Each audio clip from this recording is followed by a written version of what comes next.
kesempatan ini kita akan sama-sama belajar bagaimana mengenal sistem pendukung pelaksanaan kurikulum 2013 yang didukung dengan menggunakan sebuah aplikasi yang sudah dikembangkan oleh Kementerian Pendidikan dan Kebudayaan. Aplikasi ini yang sudah digunakan oleh seluruh kabupaten kota, LPMP di tingkat provinsi dan P4TK di 12 P4TK yang tersebar di seluruh Nusantara. Aplikasi ini dibagi dalam 4 bagian pokok. Yang pertama adalah mengenal sasaran sekolah dan guru. Yang kedua, membuat kelas.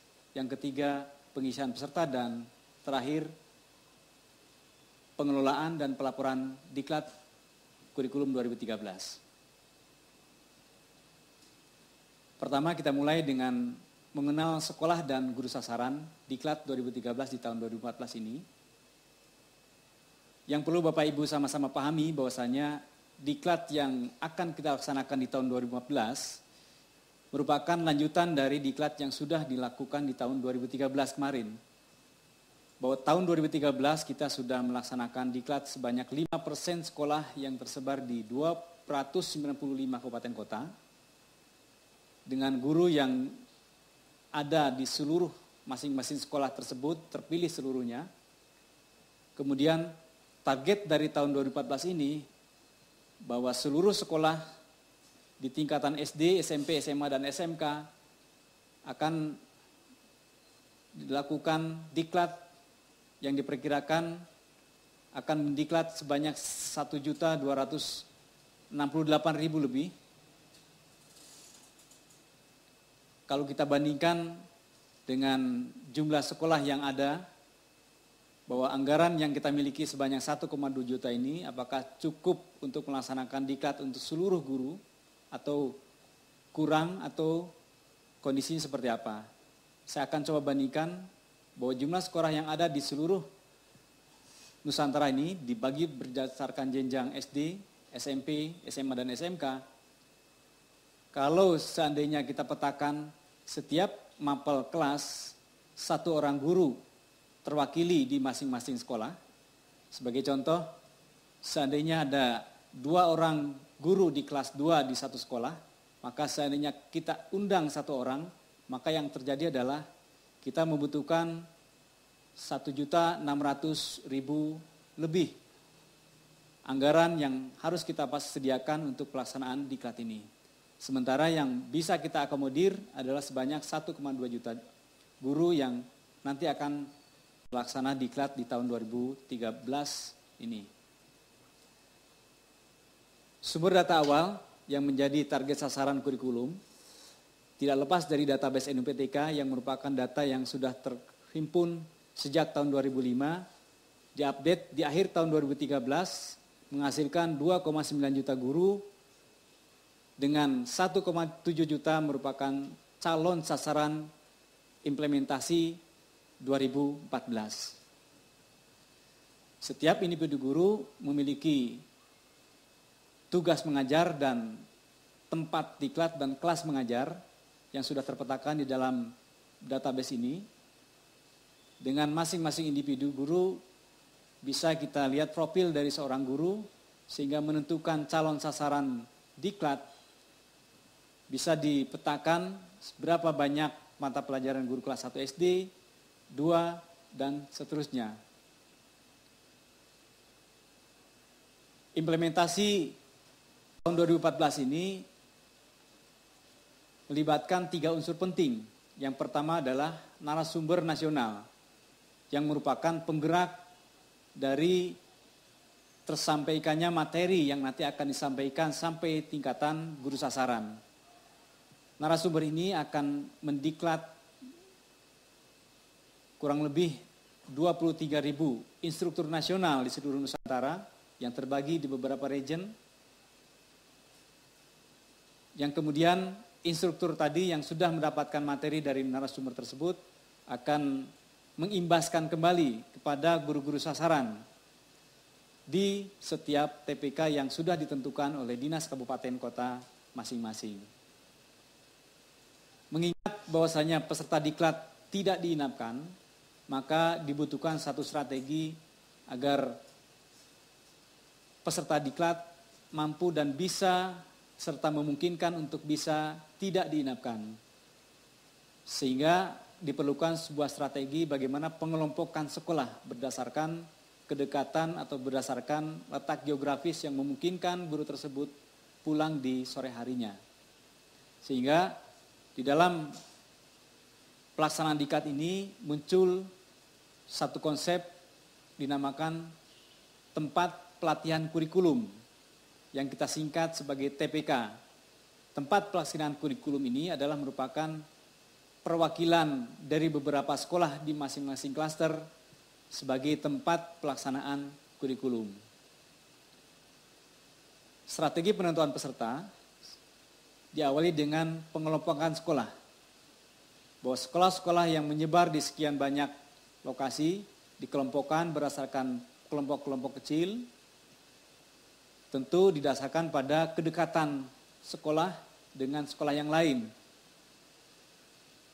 Output dari pengelompokan sekolah ini terdiri dari TPK, yaitu daftar nama tempat pelatihan kurikulum, kemudian daftar sekolah sasaran yang akan bergabung ke dalam tempat pelatihan kurikulum tersebut. Dengan menentukan TPK dan sekolah sasaran, maka kita akan bisa mendapatkan guru sasaran secara otomatis, mengingat setiap sekolah memiliki guru yang memiliki tugas mengajar dan kelas mengajar yang sudah terpetakan di dalam database NUPTK. Tahap kedua adalah pembuatan kelas. Pembuatan kelas ini dikondisikan sesuai dengan anggaran yang sudah disediakan, tersedia di LPMP dan P4TK.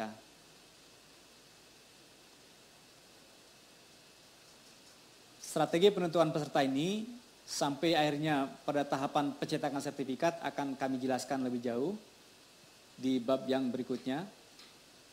Di dalam pengelompokan ini saya akan loncat pada bagaimana penentuan sekolah dan penentuan tempat pelatihan kurikulum yang nanti akan ditentukan oleh teman-teman di tingkat kabupaten kota. Yang pertama adalah setiap LPMP, setiap P4TK, dan setiap dinas pendidikan di kabupaten kota masing-masing berkoordinasi untuk menentukan tempat yang tepat. Sehingga tempat pelatihan ini memungkinkan terlaksananya kurikulum, terlaksananya diklat kurikulum dengan memungkinkan guru bisa kembali di sore harinya dan kembali ke tempat pelaksanaan diklat di esok harinya. Penentuan ini sampai tanggal April atau sampai bulan Maret 2013 jumlah TPK yang sudah terbentuk sebanyak 6.000 TPK yang sudah ditentukan dan dikoordinasikan oleh dinas dan kabupaten kota masing-masing. Dengan menentukan TPK, tahapan berikutnya adalah setiap dinas berkoordinasi dengan LPMP dan P4TK untuk bisa memilih dari kumpulan guru-guru sasaran diklat kurikulum ini akan ditunjuk siapa yang akan menjadi instruktur nasional. Jumlah instruktur nasional diperkirakan mencapai 23.000 instruktur nasional.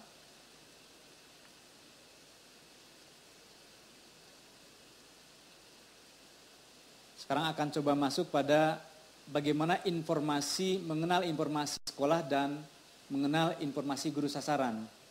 Sepintas kita akan sama-sama memanfaatkan aplikasi Verpal Data Kurikulum 2013. Dalam aplikasi ini berisi tentang informasi-informasi sekolah sasaran dan guru-guru sasaran, serta kelas diklat dan daftar instruktur serta manajemen diklat kurikulum 2013. Informasi yang sederhana adalah terkait dengan sekolah yang menjadi sasaran kurikulum 2013. Sebagai contoh, kita akan membuka daftar sekolah yang terdata di Kabupaten Aceh Besar. Sebanyak 207 sekolah SD tersebar di beberapa kecamatan. Di masing-masing sekolah ini bisa kita lihat detail dari daftar guru di masing-masing sekolah. Sebagai contoh SD 1 Kota Junto. Di dalam SD 1 Kota Junto ini tersedia atau terdapat 9 guru dan kepala sekolah serta bendahara. Di masing-masing individu ini memiliki informasi tugas pokok dari individu atau PTK yang bersangkutan, apakah dia sebagai guru atau sebagai kepala sekolah, wakil kepala sekolah, dan lain sebagainya. Setiap mata pelajaran kita berikan kode khusus atau pengkodean yang mencerminkan kode seluruh mata pelajaran sasaran diklat kurikulum. Sebagai contoh, khusus untuk SD, guru kelas 1 diwakili oleh A1, guru kelas 2 diwakili oleh A2, dan seterusnya. Demikian juga guru penjas diwakili oleh kode B0. Jadi dengan kata lain bahwa digit pertama dari kode mata pelajaran itu mencerminkan mata pelajaran. Sementara digit kedua adalah merupakan tingkat atau kelas bertugas, kelas mengajar di mana guru tadi bertugas.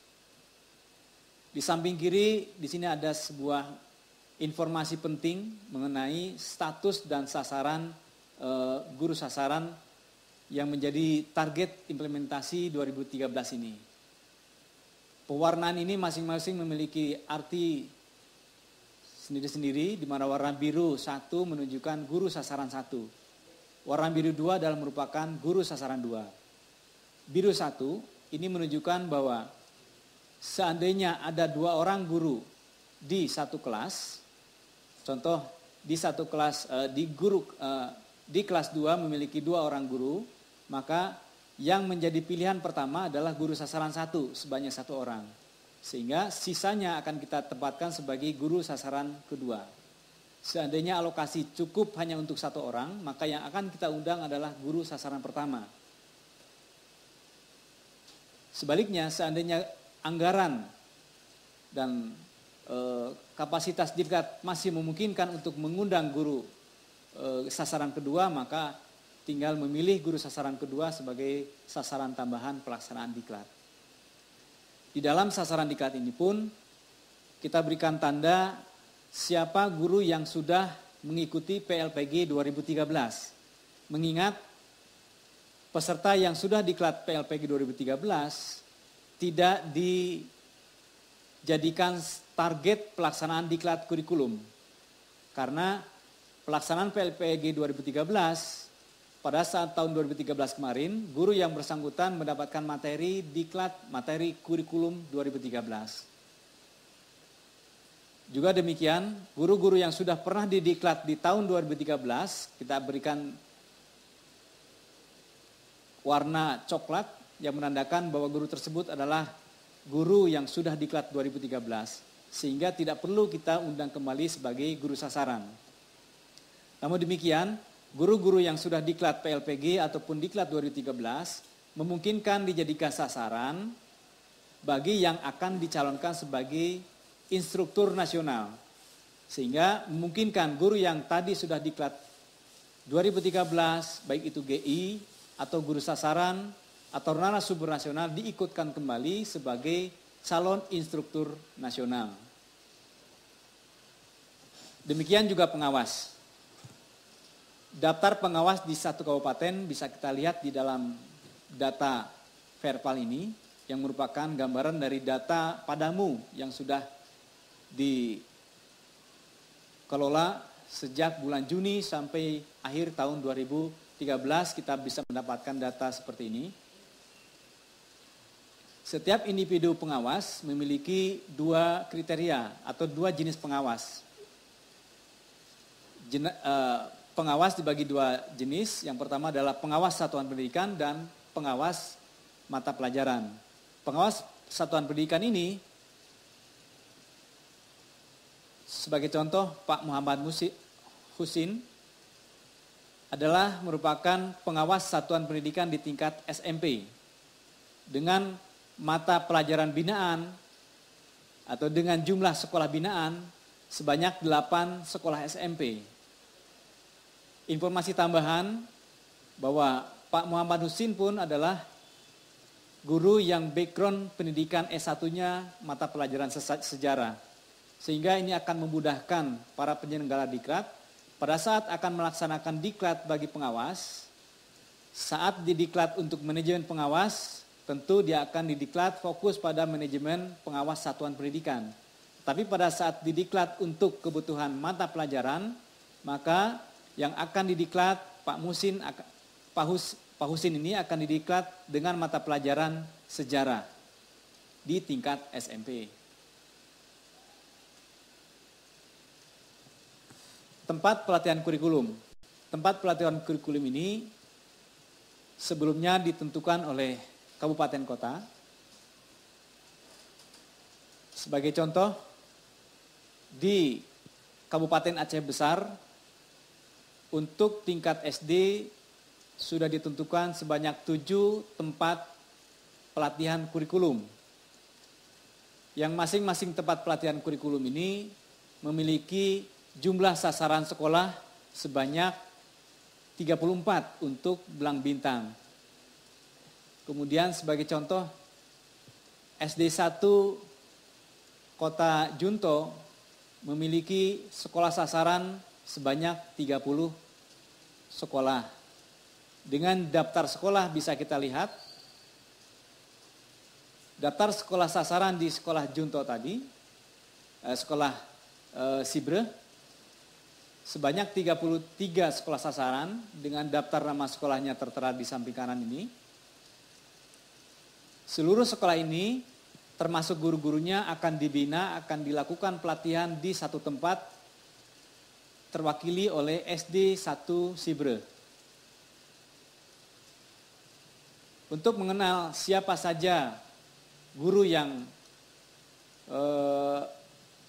menjadi target sasaran di sekolah 1 Sibre tentu adalah merupakan guru-guru yang ada di seluruh sekolah di sekolah sasaran ini.